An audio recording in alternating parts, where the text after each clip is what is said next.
Hello again, everyone, and welcome to the official Colts podcast. I'm Jeffrey Gorman, joined week in and week out by JJ Stankovitz and Lara Overton from Colts.com.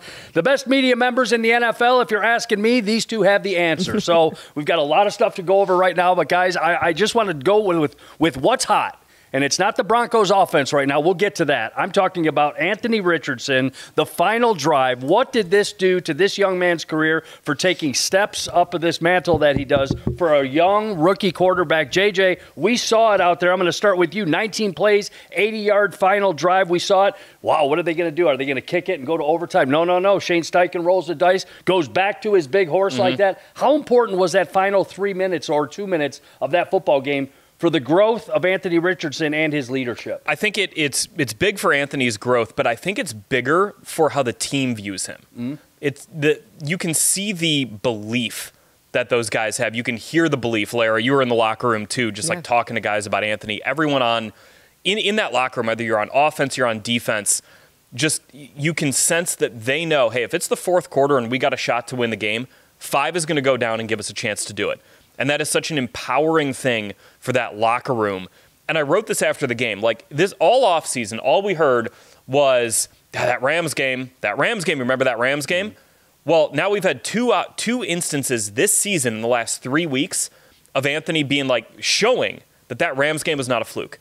With the Jets, the way he led the Colts down in that game to win that game, and now with the Patriots, this team believes in Anthony Richardson. They trust Anthony Richardson, and that is such an important thing going into the bye week where you have essentially a 4-game season coming out of it. And then 2 things. You don't have to watch the video. I'm going to say go to 2 still frames from that play. One of them being Quentin Nelson celebrating in the end zone as Anthony comes across the goal line, right? Like on that 2-point conversion, shows you everything about how much this team has rallied in support of Anthony Richardson, how ecstatic they are for him, how much they do believe in him. And then the shot of Anthony running over to the sideline and Zaire Franklin just looking at him like, you're a dog. Like, that's what I'm talking about, dog though. Respect dog right there in that moment. And one of the things I asked Shane about this week was, obviously, there's, the touchdown pass to Alec Pierce, the 2-point conversion, but the entire 19-play drive, like some of that, of course, is preparation and film and all of that practice. But there is a degree, and this is something that Shane confirmed, a degree of that is his innate ability. There are things that Anthony Richardson showed on that drive that you absolutely cannot teach. It is his poise, it's his command, it is his just physicality and ability and what he brings.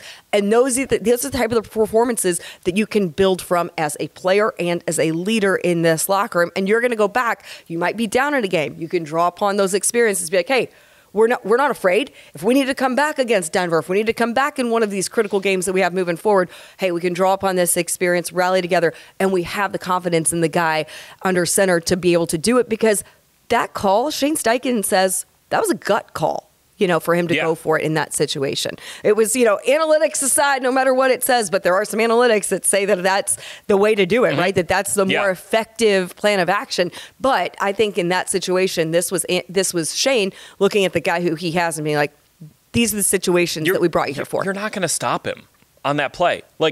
I know he could have handed it off to Jonathan Taylor. It was his own read, and he's reading Tavai, the linebacker.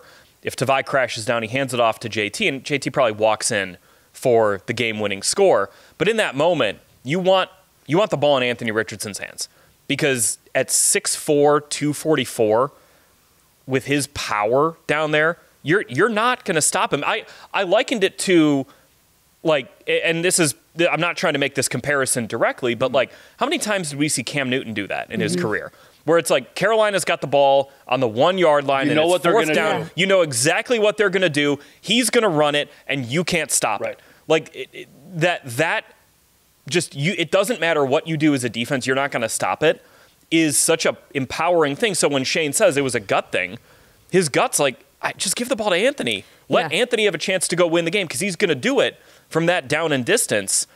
I mean, that right there, you're absolutely right, Lara. That's why you draft Anthony Richardson. And physical stature and ability aside, it's also his mentality that he will not be denied in those situations. That's a huge part of it. The other thing, I want to go back on that drive to the first fourth down. Yes, here we go. What was it, 3 fourth down conversions? 3 fourth down conversions, but the first one. To Mo, where there is unblocked pressure immediately from Jabril Peppers.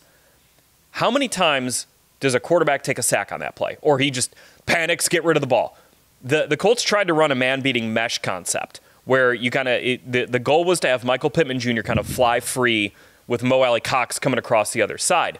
That doesn't happen. The Patriots zone it up, and mesh does not really work against zones. So Anthony's ability to avoid that sack and then roll out to his right, there's really no one there, and Mo kind of picks it up. He works into space, gets that completion. Like watching that Broncos game last night, the Broncos-Browns game. Ooh. Sacks on those drives, whether it's fourth down or first down, those are killers. It is so hard to come back, especially on the road, from taking a sack. And all of a sudden, you're looking at second 18, the crowd's out for blood, the defense is out for blood, and Jameis Winston throws a pick six. That's what happens. It's a compounding thing when you take a sack on those drives. Anthony Richardson has not been sacked on his last 28 dropbacks when he's been under pressure.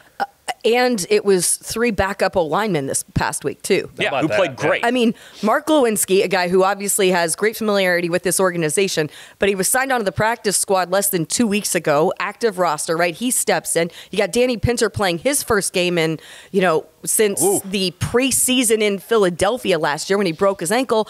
And then you have Matt Gonsalves flipping over to the right. Yeah.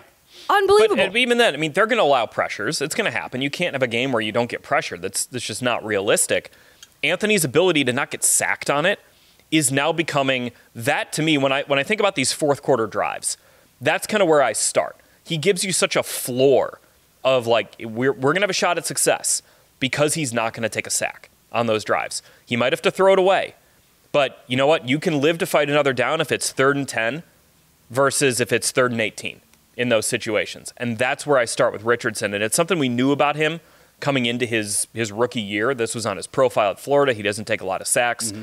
But seeing it now play out in these clutch moments where he's able to not panic when you got a guy screaming at you unblocked off the edge, and you can just say, all right, I'll go make a play.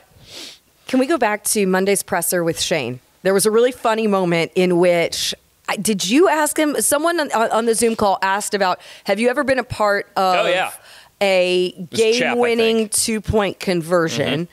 And he was trying to think back. Jace, you got him. Yeah, I was looking at the list because I had it up for 5 Colts things that I was writing that day. And I'm looking down the list, and I was like, well, I remember there was this game in 2018 when it was a different game where Mike Vrabel went for 2. It was in London, and he didn't get it.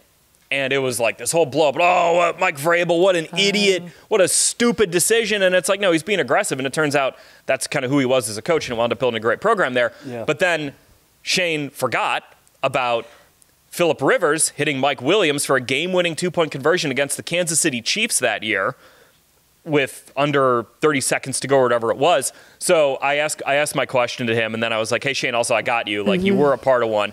And he's like, I can't. I just watched that play the other week. Like, so, I mean, in those moments. Yeah. He said it was, so I talked to him a little bit. We had some fun with it. And he was saying, well, he was trying to think as a play caller if he'd been, because he was the quarterback's coach at that point. So he didn't necessarily call the play, but he did reference that he specifically, not only did he watch that play, he sat down and watched that play last week with Anthony Richardson. And look what happened. Hey, just be ready. Hey, really quick, you're on the sidelines there. You're watching this drive, methodical. Freezing my keister off on the sidelines, by the way. New England, but you're there. You're within earshot of Shane talking on his headphone and stuff. Yeah. When did you think, both of you are up in the press box, hey, he's going to get in and get out? He says, hey, fire up the plane. We're losing or we're winning on this play. Like, did you know, like, even a play before the touchdown went in that you kind of thought Shane Steichen, known as a riverboat gambler around the NFL? I thought as soon as Alec Pierce scored, I was like, you got to go for it, just because the Patriots had moved the ball so well, and there was enough time, and they've got a clutch kicker back there that I was like, oh, you can't leave this to chance, right? This is kind of an all or nothing, push the chips in. I said when they got down inside the 10-yard line, my initial thought was that they weren't going to go for it because they had been running so many plays. Usually you'll see a coach be like, yeah, we didn't go for it there because we exhausted all of our short yardage, like low red area plays, and we just didn't have anything left. So we kicked the field goal, or we kicked the PAT. And I then when I saw when I saw him put his two fingers up, I was like, okay, I bet this is going to go to Anthony. Because also in that moment, you have a gas defense that's been on the field for 19 plays. 19 plays. And they can rotate in and out. Your offensive line, you tell them, hey, give me one more play. Yeah. One more play in this game. And let our quarterback just force his way over the goal line. You don't need a designery play for that to work. Mm-mm. And I thought it was interesting that the first play they ran, it was 2nd and goal from the 2. It was the same play that Anthony scored on earlier in the game, where it's a direct snap and he tries to just go to the right side, and that gets stuffed. Right. So they then kind of work on, okay, let's try to get it outside to JT. That doesn't work. Okay, we got to throw it, get it to Alec. Guy who's making plays all over the place. Yeah. And then to just be like, all right, we're just going to run a very simple zone read here. I love how Shane in that moment thought players, not plays. Yep. We don't need to get designery. We don't need to get cute. Just zone read. If the linebacker crashes down, it goes to our other best player. If he doesn't crash down, it goes to our other best player. Right. Touchdown. Guys, 2-point conversion, game over. Both your thoughts on this one. At the end of the day, great win. Obviously headed into the bye week and then the Broncos afterwards and starting this playoff push. But stats don't lie, Lara, and I'm starting with you. 12 of 24, 2 touchdowns through the air, 9 carries for 49 yards. I mean, that isn't exactly a, whoa, look what happened here. I want to start with the 12 of 24 for 109.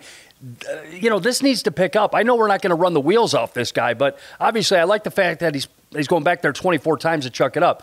We've got to get better. We've got to get over 200 yards. We've got to get over 250 yards. Any concern with the passing game with him right now? Well, I think you would have had that stat be a lot more significant if there had been some critical catches in certain situations. You look across the board, and there are a couple of different situations in which this game wouldn't even have been close if you'd come up with some of those grabs that you really should have had. Sure. And I do think that part of this that will improve as you come out of the bye week is the return of Josh Downs. Yes. He's going to be one of your most clutch guys moving forward.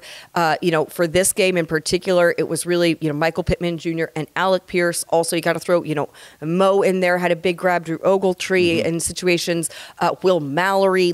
I thought that the involvement of the tight ends was really encouraging to see, the way that Anthony was able to spread around. But, there are some of those things that are going to reflect on Anthony in terms of, incompletions, that when you look at it, they were really well-placed balls that unfortunately just didn't have the result that you were going for in some of those situations. Since he returned from his 2-week benching, Anthony Richardson has had 7 passes be dropped, according to Pro Football Focus. That's the second highest or third highest total in the NFL over the last 3 weeks. Okay. Jonathan Taylor from here on out. He's been quiet the last 3 weeks before they went into New England. So now we kind of got back in the mix a little bit, right around that 100-yard mark. This guy, I'm just saying this. I'm asking you as a dummy up in the upper deck. If he's not running the ball, if this offense isn't running the ball, it's a one-game season from here on out, in my opinion, the next 4 after the bye week. If Jonathan Taylor is at that 38-yard mark in the final stat book and stuff, this team isn't winning. Am I off base? No, I don't think so. I think you're still going to lean on him to be the kind of engine of your offense. And I thought he was a lot better. Sure. The line was better.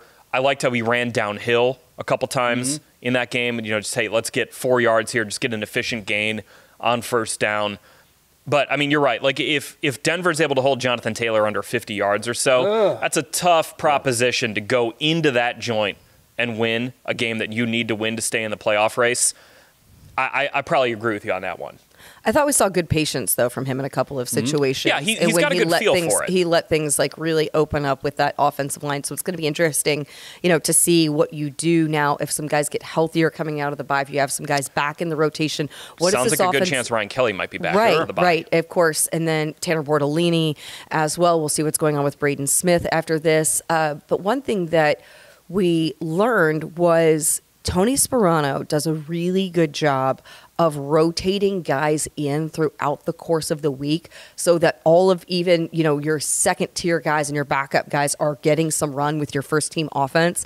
And that has been such a critical factor, I think, for this offense moving forward with the number of different combinations that you have had to use up front, and something that really paid dividends when you got to Sunday afternoon with the guys that you saw have significant time in those situations with Danny and with Glow in particular, because Matt had been up there with those guys. Right, but he had also been, starting at left tackle. Right. But Exactly, 'cause he he'd had has practiced at 4 of the 5 offensive line positions. There you go, which is So a credit to Tony and the It preparation. is, and right. how And a credit he to does him, too, that, that's a lot to load onto a rookie, and he's really handled it well. 4 of the 5. What did I'm going to Center. guess? Center, yeah. He didn't snap the ball, so he was across the Correct. board But everything but snap. I was talking to Bernard Ryman about Matt Gonzalez after the game, and he was just like, I know how hard it is to be a rookie and to play. Oh. And he's like, to play on both sides and to not complain about it, to not bat an eye, to not flinch. That speaks to like that dude's competitiveness. I think the Colts got a real player in Matt Gonzalez. Yeah, for sure. Guys, it's I called it. You may disagree with me. You may agree with me. 1 game season from here on out.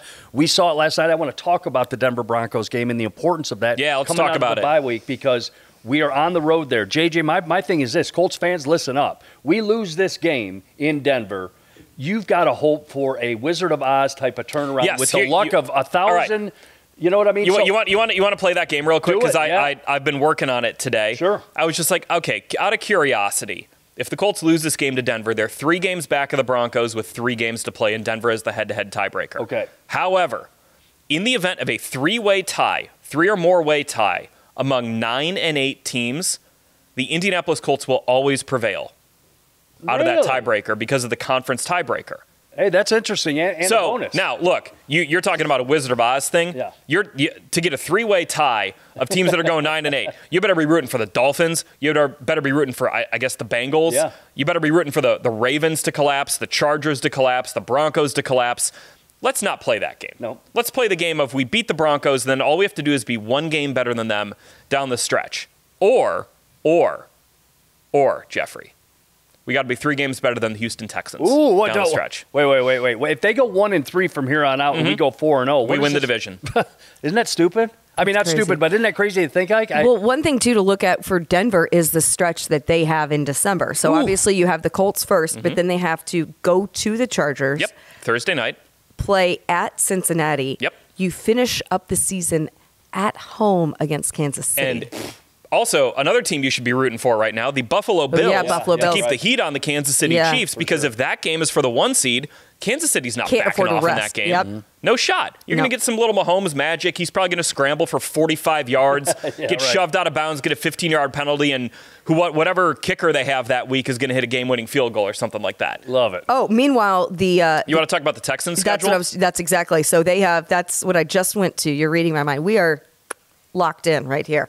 We're hitting our stride. We're playing our Yeah. best ball in December right here, JJ Stankovitz. All right. So Houston has the Dolphins at home this weekend. They go on the road to the No, Chiefs. next weekend. They got the bye this week. Oh, excuse me. Yeah. Thank you very much. Yes. So coming out of the bye, they're home against the Dolphins. Then they go to Kansas City. They're at home against the Baltimore 4 Ravens. days after playing the Chiefs on Christmas. And then they finish up with the Tennessee Titans. At the Tennessee Titans, who ended the Jacksonville Jaguars season last year in very similar circumstances. I'm not saying the Colts are going to win the division. But say it. But if the Colts You're go telling me 4-0, there's a chance. if the Colts go 4-0 and we beat Denver There it in is. 2 weeks, we might not. You know the line from Toy Story where Buzz is like, "We're not aiming for the truck. We're not aiming for the truck. Right. We're going to drop into Andy's box and win the AFC South." This I did absolutely. not get that This right. absolutely- I've seen Toy Story probably 100 times in the So you last know year, it. so like, yeah. To infinity is beyond and beyond is like as far we're as not as we're I not go. aiming Yeah. for the truck. Okay, Yeah. roll your Yeah. eyes at me, the likes of Bill Brooks, one of the Colts greats, who I always say this is a must-win. He said, "No, it's not." You're telling me, "No, it's What's the not. old Marv Levy line? The only must-win was World War II. Yeah, right. But I'm just saying it's a 1-game season, guys. Flip the switch for me, please. Flip the switch, Lara. I want to start with you. Defensively speaking, against these Patriots, there was some shredding going on. There was some times that it was, "Hey, boys, we need to step up right here." I know Tyquan Lewis is back in the mix. Colts ended up with 4 sacks on the afternoon stuff, but hey, there was some times that these guys and a young, healthy quarterback who's got talent in Drake May.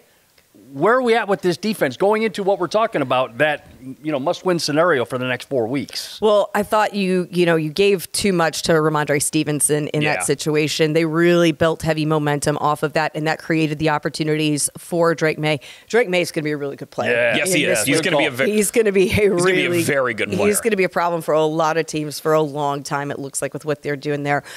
So he was impressive. It was also some of those plays to Hunter Henry and Austin Hooper. There were some situations where it was those you would have these drives where the Patriots got into the red zone and were really effective in marching down the field. And then the defense was able to make some great stands, in particular, Zaire Franklin breaking up the pass, Julian Blackmon coming up with it. But yeah, They also got bailed out by some holding penalties. Yes, sir. You're not going to have that with Denver. Yeah, you cannot count on that. You cannot count on that. Why do you say that, guys? Why do you say it? Because on one side I got a rookie coach, on the other side I got a 20-year coach in Sean Payton. Is that the main reason? Yeah, I think that Broncos team is going to be more disciplined. And if you let them get in the red zone 6 times, they're not going to get in the end zone only twice. So I'm going to go to a note that I have from DeForest Buckner from our conversations with him last week. And I noted this in the radio broadcast, but there was a quote from DeForest in which he talked about that we have played at a high level. I'm going to find it really quickly.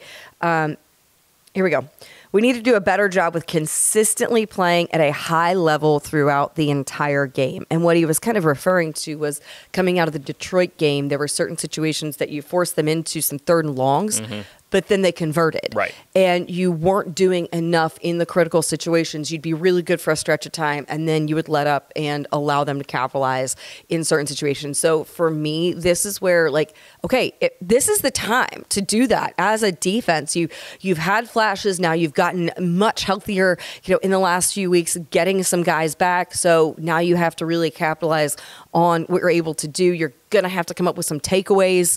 You're going to have to force Denver into some certain situations in which you're able to. And this is where I noted this with Mayte and Rick too. When this defense does come up with the takeaway opportunities, you're going to have to capitalize on it as an offense. And that's one thing that I think we haven't seen quite enough of is the offense be opportunistic when the defense has come up in situations to give the football, whether it's, takeaways, whether it's stops on 4th down, right? So those are different situations that I was looking to in the last few days where you're going to have to be better defensively if you're going to be able to make a run. What worried me is New England had a success rate of 46%. That was the 2nd highest of any team in week 13. Interesting. This is a Patriots team that over the course of the whole season, I can pull it up real quick. So they had a 46% success rate against the Colts. This season, their success rate is 32%. So and that's 22nd in the NFL. 22nd. Yeah. So they really and success rate is did you get 4 yards on 1st down? Did you get 4 yards on 2nd down, and then did he convert the 3rd down? Stuff like that. Did you get yardage that set you up to get a fresh set of downs, or did you just get a 1st down on a play? And it was almost at 50%. That's not sustainable for this defense. The 4-yard runs that Ramondre Stevenson, the 8-yard runs that they were getting, and then the 5-yard completions on 1st down. It's a lot of yards sustainable up there. It is. I mean, that's a lot of yards. Now, flip the switch. We're going into an offense led by Sean Payton, Lara. And, they're offensively speaking, they're much higher firepower than the Patriots. That's a concern right now with this defense. And I know what DeForest is talking about. And I know those defense. We're starting with Denver. Every receiver in Denver is 6'5", it seems like. Yeah. You know what I'm saying? Okay. Guys, we've got to pick this up. And I want to ask you both, coach me up here, guys. We can't give up almost 500 yards in the next couple of weeks to high-powered or low-powered offenses. We saw the Patriots do it. What's the biggest concern right there? The backfield? Is it pressure on the front side? I'm just saying we got to flip the switch, Gus Bradley. I think it's just tying everything in together. Like Kenny Moore kind of talked about it yesterday, where it's just sort of we just got to get everyone a little more cohesive, a little more together, a little more camaraderie is what he said. And you see plays where the D line gets pressure, but then the ball's out quick. Yeah. And it doesn't matter that Laiatu Latu beat the guy in front of him. It doesn't matter that you drew up this great blitz that worked because the ball's out quick and you're able to hit an easy access throw. Or there are plays where you don't get pressure and the defensive backs have to cover for a little bit too long and you're able to pick out a guy who's open and find that. The run game stuff, the Colts had, for the most part, fixed their run defense after those first 2 weeks, and then it pops right back up here with the 200 yards. So it's kind of everything together. I don't know if there's one aspect of this defense that you're that's got to be better, that's got to be better. That's the key to it. I think it's just everything collectively coming out of the bye. Every player on that defense looking themselves in the mirror and saying, how can I be better? That's something Zaire Franklin kind of talked about. He said after the game, look, if Five's going to play like that, we got to be better. Yes. And I think that's the message to that whole team. I think part of it is tackling. You've got to stop people when you get to them. I felt like against the Patriots, you saw guys get to them, and then they were able to break free from the defenders in a number of different situations. I think you've got to go back a little bit to what worked, and it's different offense, different team, but how effective you were early in that Jets game. That was awesome. Like, you put them back in their heels early in the game. I think that's a similar type of script as to what you would like to see in order to go into Denver and be successful, is avoid letting Bo Nix find that rhythm early on, try to stall them and make them really have to earn it offensively. But yeah, it's going to be a tough one. Can we make that switch, JJ? And here, let me just set a scenario. Because there are enough veterans here, and Gus Bradley's been around for long enough that they can. Let me set a scenario for you. Like I said, you can't give up those chunk yardage. This is playoff football in my eyes. Last month of the season, it's playoff football. You've got the offensive firepower of the Broncos, and I'm going to throw in the Jacksonville Jaguars there, depending on the health of Trevor Lawrence. Yeah. As you know, guys, he's been a slayer of the Colts, going 24 of 26 for, he's one of those guys. But I'm saying, the Titans just put up 32 on the Texans. I understand it's like that, but I'm saying, we need to have a playoff type of a stat sheet from here on out, and it starts with these Broncos and Sean Payton, who is the wizardry of him offensively like that. Are you concerned? And is it a flip of the switch like Tony Dungy did with Rob Morris? That's for old Colts fans, when he placed a linebacker in there and all of a sudden different linebacker and they started playing well. JJ, I'm just saying 400-plus yards of offense for the next 4 weeks on a consistent basis isn't going to get us where we want to go. No, it's not. And I do think back to Lara's point, though, you want to see more complementary football. Mm-hmm. You want to see, hey, the offense goes down and they score a touchdown, defense get a 3-and-out. And then defense gets a 3-and-out. Hey, offense, go down and score again. Build a 2-score lead. The Colts have barely operated with 2-score leads this year. It feels like the last time they had one was, I guess they had one against the Jets, and then New York got back into that game. But before that, it might have been Pittsburgh. Right. I mean, it's been a while, and the Colts have not played with a lot of those 2-score leads that happen when your offense scores, your defense gets a stop. Your offense scores, defense gets a stop, and you kind of build on it.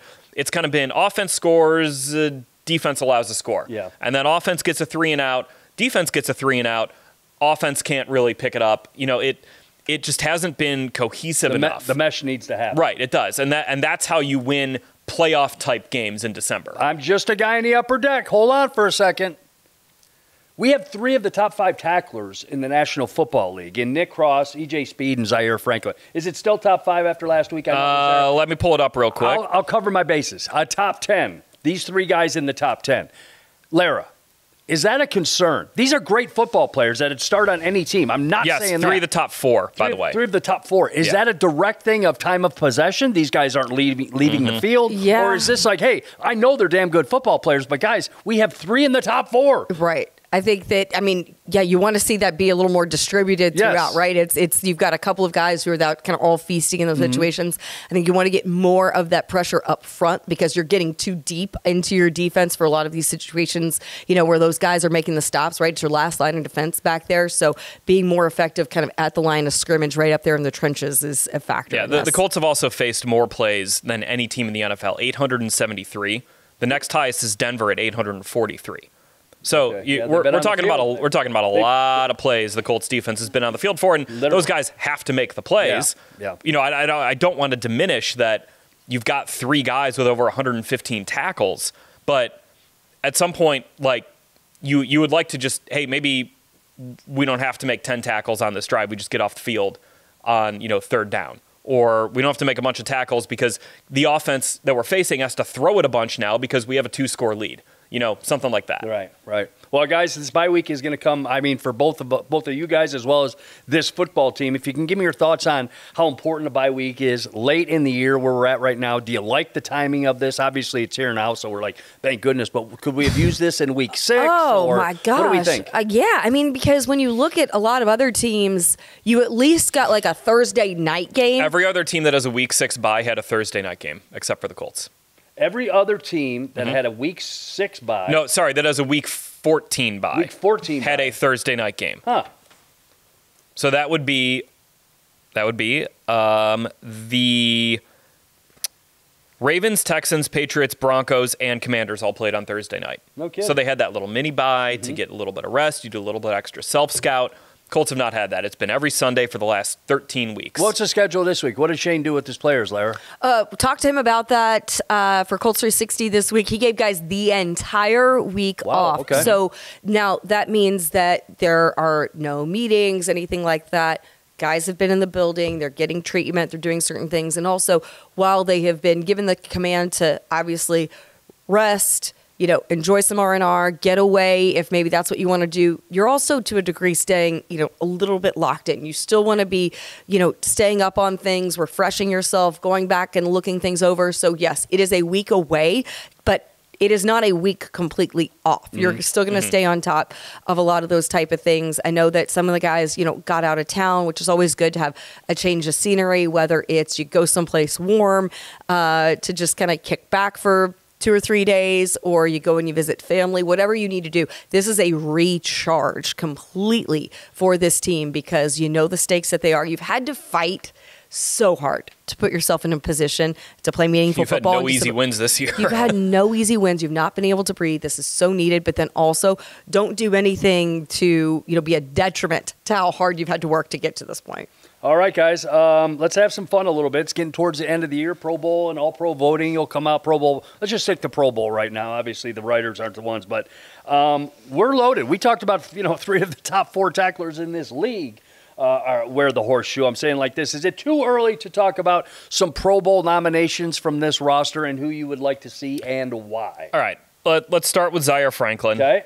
He should have been in the Pro Bowl last year. Yeah. Wasn't? He might break his own tackle record again. I think he needs 44. Fitting, right? Yeah, A little symmetry there. Look at that. He'll get that. I think he should be there. I think Quentin Nelson should absolutely be back in that discussion. Really? Yeah. I think Bernhard Ryman's had a really good season. I don't know if he'll get there because he missed some time, but I would put Bernie up against a lot of left tackles in the AFC. Let's see who else should we talk about here? Quentin Nelson. Yeah, I got Q in You got there. Q in Thank you there. there. Anything on the other side of the ball? Buck always should, but since he missed time, he's probably a little up against You're it right. there. Good call. I would love at some point for Grover Stewart to get the nod that he deserves in Yeah. the Pro Bowl. Like, Good call, Lara. It's going to be tough because the run defense has I been. know. But I don't know what the Colts on-off stats are with Grover Stewart on the field versus off the field, but I bet when he's on the field, it's pretty good. Yeah, thank you. So, he should. It just, it comes down to sacks, and there's so many good D tackles in the NFL. I know. And we know how good Grove is. We know he would be, deserving of that. But when you've got Quinnen Williams and Chris Jones and all these star defensive tackles, especially in the AFC, especially one on his own team, it's probably going to be a little tough for him. How about Rigo? Is he in the discussion? oh, interesting. I don't know. I don't know much about You know how what? the I'll be punter- honest. I haven't looked into the rest of the punters in the NFL. That's a late in the season thing we like. That is a late in the season. Okay, all right. Hold on. Let's do this right here. he's gonna draw it up. right there. This is why we got our computers in front of us, Jeffrey. Let's see. Qualifying leaders. Let's go to punting. All right. Net punting average. Rigo is 8th, but he has 22 inside the 20. That's 7th. Let's see. Touchbacks. 4 touchbacks. Not that many. That's pretty good. Yeah, sure. He's right in the mix, right? Yeah, put him in the mix. He's in the mix. Yeah. Okay, Rigo's in the mix. We can definitively say Rigo Sanchez is having a good year. Right. Oh, yeah. Okay, well, we just we're going to find out who happens to go to the Pro Bowl. Obviously, it's not in Hawaii anymore, but I just wanted to talk about this bye week, the importance of it for the team, which we touched on, and Shane Steichen and guys getting away from football. How about you two? How about you two? And the reason I say that is you had a nice weekend, I heard, before we went on the air here. We talked about the great tradition of going to Churchill Downs in Louisville the day after Thanksgiving. Yeah. That's awesome. That's incredible. But, time to get away. And this week, obviously, we're working here, but we will have a shorter week and stuff like that. Guys, your bye week plans that you're as important as this football team. You're covering them. All right, so here's what, whenever I explain my job to other people, they're like, oh, it's so much fun. That's cool you do that. It's it's still a job. But it consumes you. It's this constant thought. I am constantly thinking about the Colts and the NFL. And just how can I talk about this? How can I write about this? How can we, what does this mean? What does that mean? And I'm still, because I like it, I'm still going to watch football. Thursday night's a great game this week. Packers and Lions. Sunday night, Chiefs, Chargers. Going to be some good games this week. But like I just need to take like a mental break from thinking about football for a little bit. That's how I'm going to recharge. On top of that, I'm not going to have many opportunities to think about football because it is Henry and Charlie's 5th birthday this weekend. Yeah. Great. Follow Betsy's lead on that, will you please? Yeah.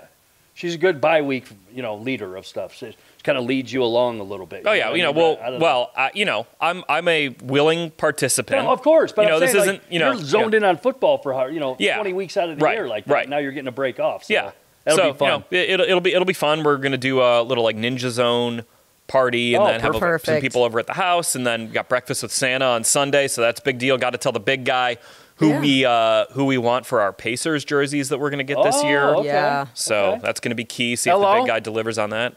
Exciting. Give me some with you and Tucker. I know it's something's got to be happening. Good. I'm actually going to be at the Big Ten championship game. I'm going back to Lucas Oil Stadium on the Friday, so I'll be there. What she does. Oh yeah, we got to take a break from football. I'm just going to go to a football game. Honestly, though, sounds like fun. Yeah, that is fun. I know. Well, I initially. What's the secondary market looking like? Like, are Oregon fans traveling for this I don't game? know. I don't know. That's a great. I don't think there are any direct flights from Portland to Indy, right? Actually, there are. Oh, there. You would know. I've been on some actually. Okay. If you're willing to go, I think it's Alaska Airlines. Note to you ducks out there. Yes, there are some flights direct from Portland to Indianapolis.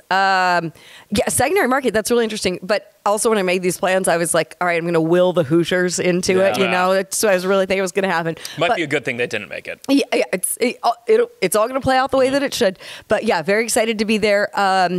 We have I'm sure we'll probably do something like Friday night, maybe go grab dinner and just hang. But I have some friends coming in town to cover the game as well, who I don't often get to see because they're all West Coast based. So they're coming in, and looking forward to catching up with some of those friends as well. Maybe do a little Christmas shopping on Sunday. Speaking of West Coast coming in for this, I had this thought on Saturday. I was watching a little of the Notre Dame USC game. And it was like CBS Big Ten. And I was like, if you screenshotted this to me and sent it to me 10 years ago, I'd be like, wow, Notre Dame finally took the plunge. They're finally in the Big Ten. And then it's like, no, it's actually USC. Like, what is happening? No, what is it? I know. I was kind of confused when I saw that too, because I think it was like Jenny Dell was doing the interviews, and I was like, wait, hold on, CBS, the Big Ten, and right, CBS as the Big Ten. That's already disorienting for me. Yeah. And then it's Marcus Freeman, and I'm like, I'm really perplexed here. So, all right, guys. Well, that's our bye week. It's a little hit and run of a show today because we got to have some R&R for this football team, and as well as the media members that are covering this team. But it's going to be picking up in full 100-mile-an-hour next Monday when these guys get back into the building. And I've said it before, and you can disagree with me or not. It's a one-game season from here on out each week. This is a do-or-die game. This is the season-making game for the Colts. If it does happen, they get the victory down there. They continue to trudge on against some not great football teams, but always interesting facing the division opponents that are coming up. So fingers are crossed. Colts.com has the latest. It's going to be a little better this week, a little better than usual this week, JJ. Sort of. I mean, we got, I got a playoff scenarios story going up on Tuesday. That better. I know that. If you didn't read 5 Colts things, that's up on Monday. That's got some meaty stuff in it. Mm-hmm. Wednesday, I'm going to have a little look at what's coming up on the bye week, and then Thursday is when we kind of close up shop. For a minute. So we still got some stuff. It's going to be a fun run. Watching number 5 and the Colts do what they have to do. We've seen the scenario out there. One other thing to kind of put a cap on this. Whether the Colts make the playoffs or not this year, this is great experience for Anthony Richardson. Playing in a game, when he goes to Denver, playing in a game with those implications, that is going to be great experience. He is going to be a better football player for that game. Whether the Colts win it, whether they lose it. He's going to be better for a pressure-packed stretch run. He hasn't had what's on the line as deep as this game is in his career. No, I mean, at Florida, he went 6-6. Yeah. I mean, you're talking about playoffs. In the NFL, that is a big deal to just make the playoffs. So this is going to be a very important stretch for his overall development over the next 5-10 years as an NFL player. And this game could be the start of that thing right here against the Broncos. I know you're looking forward to it. Knock on wood, wherever it is around here. Tap, tap, tap. It's not 8 feet of snow when you guys are traveling there. And hopefully, we saw the game last night. It was like 35 degrees and no snow anywhere. So knock on wood again on that. I hope it goes. But I want to play a little thing with these two. You get to know them a little bit better. And this bye week is a perfect. And I call this one, you guys have no idea what I'm talking about, but don't worry, it's not scary. I would say that's kind of your answer, all right, like this. And I'm going to start with Lara Overton first. Mm-hmm. These are all football topics, sort of. Okay. And remember, you would answer that with, I would say. Okay. Is Curt Cignetti the best football coach in the history of the Hoosiers? This is spicy. This is good. Is he the best? Is he? No. There are people. I would say Lee Corso has something to say Why? about that. He's Lee I don't want to Corso. debate it, but I'm He's saying Lee like Corso. he is That's Lee Corso. why. It's one season. You Ah, can't that's create a it. legacy off of one season. That's true. I've been having this discussion the last 2 days. Obviously, with Matt Taylor, voice of the Colts. Yeah. You know him. He flies his IU flags does. and everything. He says absolutely without question what this man has done in 1 year, put him in position to rank as high as 5, put him in the college football playoff. He loves Corso, loves Mallory and everything. He said this guy is head and shoulders above and has done it in 1 year. And I'm like, whoa, I'm scratching my head a little bit. I go, I'm going to ask LO on that one. Yeah. What? Like, I mean, those guys like Corso had the Rose Bowl team. Like, I mean, Yeah, come it's on. Corso. Like, Yeah. I don't. Let's pump the brakes on Pump that the brakes until a little he, bit. until Not he- so fast, my friend. Yes, Okay? there it is. Yeah, you do a little Corso wave here. Lara, that was great. That was great. Not so Do fast, my friend. I need to like put a head on? That is awesome. Yeah, we've reached this point of the podcast. Let's go. That was funny. Okay, let's go to, we went to, we're almost done here. So we went to Lara and IU. Let's go to Mizzou. Oh, God. Who is the finest, the best? There is no better football player in the history of Mizzou football. Who is that man? Chase Daniel. Kellen Winslow. Okay. Kellen Winslow Sr. Okay, we're gonna got get- a case. See, I'm trying to think back. Like, let's get some of the old guys in Yeah. there. That's a good old guy to get, though. because Jeremy Macklin. Okay. Jeremy Macklin, really good player. Yeah, Philly, we remember him. I mean, from just being in college. Yeah. You got Brad Smith. Yeah. Brad Smith was a good NFL player too. Michael Sam had a year. Michael Sam Michael was Sam would be SEC up there? Defensive Player of the Year. Right. Really good football player. Sheldon Richardson, you remember him? Oh, yeah. He's a Mizzou guy. But it's Chase Daniel. Okay. Lara, same thing to you. Guy was a Heisman finalist. That's incredible. Look at this. Lara, who's the best player to ever wear IU colors? Football. Oh my God. Is it the A Train? Antoine Randall? Well, there's. I mean, didn't throw that one in there Antoine too. Randall? Trent Green's in there? I don't know. Like, but what, Anthony Thompson's? Anthony Thompson, yeah. Anthony Thompson's who you're probably thinking of. Yeah. I mean, I'm thinking from my viewing of IU football, I'm going to go Antoine Randall. Like that Yeah. in my era of that. Love it. All right, tough one for That's- JJ yeah. because you used to cover the program. Finally, we're going to leave you with this. Who is the finest football player to ever wear the golden colors of Notre Dame? Yeah, all right. So I'm going to be biased here because I covered him, but it's Notre Dame. Zach Martin, Zach Martin, just a dominant player. Hall of Famer. Yeah. Hall of Famer. Guy's awesome. He's such a good football player. He's such a technician. Like, Compare- also the fact that Notre Dame went from the. Hold on. Yeah. No. Okay. What do you got? What do you got? Compare him to 56. Compare him to Yeah, 56. Quentin Nelson's going to be a really good football player Well, I know too. that, like but- over but- the course of his whole career, Okay. Zach Martin's been doing it for a decade, and he is a walk-in first ballot Hall of Famer in my mind. Okay, so that's a good one. That's Quentin Nelson might get there. Yeah. he might. He might. Okay, fair enough. I'd also like from the time I covered them, I'd throw Harrison Smith in there. Mm-hmm. He was awesome. He's another guy who should be a Hall of Famer. He is. Just a guy who was like awesome to watch play when I covered Notre Dame was Will Fuller. Remember Yeah. him? He was awesome. He was so much fun. These youngsters got to remember the likes of Timmy Brown, who was back there and doing things. Yeah, I mean, you got, you could I know, go we all could the way go back, back. all the Heisman winners. yeah, I yeah. covered Manti Te'o. He was great Yeah, there. that's true. Also, I think about this all the time, and I thought about it last night when I was watching the Broncos game, is that you could have a NFL, like when I covered Notre Dame, you could go left tackle Ronnie Stanley, left guard Quentin Nelson, center would be Nick Martin, a Fisher's guy, Zach Martin's brother, who was a second-round pick of the Texans, really good football player.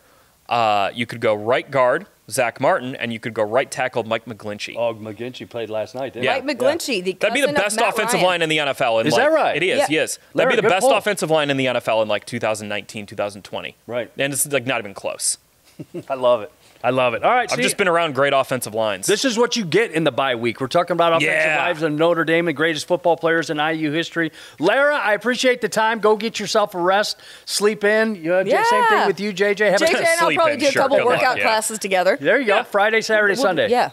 JJ, you have There's no chance. sleep. There's no sleeping in Jeffrey. Happy birthday, boys. All right, we're going to do this. Check out Colts.com and always on Twitter X, at Lara Overton, at JJ Stankovitz. I'm Jeffrey Gorman. Ava, thank you for your help, man, and thank you for being a audience of one. Yet again, you guys keep us rolling on. All the information you need is at Colts.com and again, at JJ Stankovitz, at Lara Overton. Folks, it's down to the wire time. It is one-game season, in my opinion, and it starts with the Denver Broncos in a little over a week from now, so we're going to get you pumped up and ready for that. And this team led by Anthony Richardson, let's shock the world. 4-game season less. Let's roll the table and get in there. Knock on wood, we can still win this division. I know I'm talking crazy right now, but it's the NFL and crazier things have happened. Thanks for your help, guys. Appreciate it. We'll talk to you later.